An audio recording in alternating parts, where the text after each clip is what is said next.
तो hello guys, welcome back my YouTube channel. तो मैं आज आपको बताऊंगा कि अगर आप चाहते हो कि भाई आपका वाईफाई कोई और बंदा जो है वो यूज़ कर रहा है, वो आपको अननोन है, वो आपका नहीं पता, उसको आपको किसी तरह से आपका पासवर्ड जो है उसके बाद चला गया है। तो इस कंडीशन में आप ये कर सकते हो कि भाई उसको जो है आप उसको ब्लॉक कर सकते हो उसके मैक आईडी के थ्रू। तो उस मैक आईडी के थ्रू आप उसे ब्लॉक कर सकते हो। तो इसी इसी को देखने के लिए हम अपने स्क्रीन पर जाते हैं, उसके बाद दिखाते हैं आपको कि भाई आप उसे कैसे ब्लॉक कर सकते हो। तो शुरू करते हैं कि हम कैसे देखें कि हमारे जो वाईफाई में है कितने बंदे कनेक्ट हैं। तो सबसे पहले हम उसको लॉगिन करेंगे। जो लॉगिन करने के लिए जो सबसे पहला जो है वो होता है बंदों का कि क्या सर्च करें जो हम अपने वाईफाई में लॉगिन करेंगे। तो सबसे पहले आप सर्च करिए 198.16.i.1। तो आप इसको सर्च कर लोगे तो आपके सामने जो है इस टाइप का इंटरफेस खुलेगा। तो आप इसको लॉगिन कर सकते हैं। फिर उसके बाद एक बार नीचे और एक बार लॉगिन कर ले आप।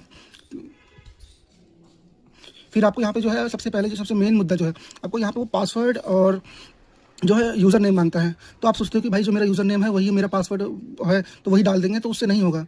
तो इसे सबसे पहले जो है ना आपको जो है इसमें जो है सबसे पहले आपको डालना है एडमिन। जो एडमिन डालने के बाद जो इसके बाद है, फिर उसके बाद हम जो पासवर्ड लिखा है वही पासवर्ड होता है इसका, तो हम पासवर्ड डाल देंगे। ठीक है। फिर उसके बाद पासवर्ड डालने के बाद इसमें लॉगिन कर देंगे। तो ये तो हो जाता है, मगर जब कभी कभी ऐसा सिचुएशन भी होता है कि भाई कि दूसरे राउटर होते हैं, मतलब आपका ये राउटर तो ड्रैगन पाथ का राउटर है, तो इसका पासवर्ड है नॉर्मल। जो जीएनएक्स की एंट्री होती है, मतलब कोई भी एंट्री होती है नॉर्मल सी, उसका जो पासवर्ड होता है पासवर्ड ही होता है। मगर कभी कभार कुछ जो कंडीशन होता है ना, उस कंडीशन में ऐसा होता है कि भाई उसका पासवर्ड नहीं होता। तो उस कंडीशन में आप ये कर सकते हो कि जो वाईफाई की आपका जो वाईफाई है उसके पीछे से जाके आप एक बार फोटो खींच के ले आए।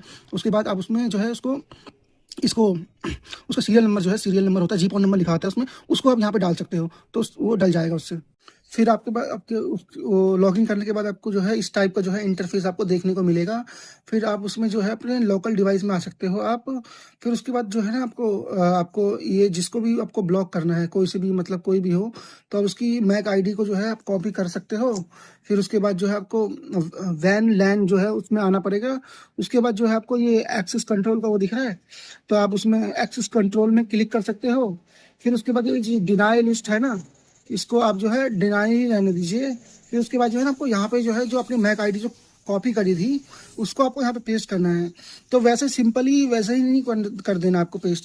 पहले आपको जो कोई दूसरा जो है टैब खोल लेना है, उसके बाद जो है आपको उसको यहाँ पे पेस्ट कर देना है। फिर उसके बाद जब पेस्ट कर दोगे तो जो उसके स्पेसिफिक जो उसके जो अलग अलग करने के जो होते हैं ना, उसको जो है आपको हटाना पड़ेगा एक एक करके।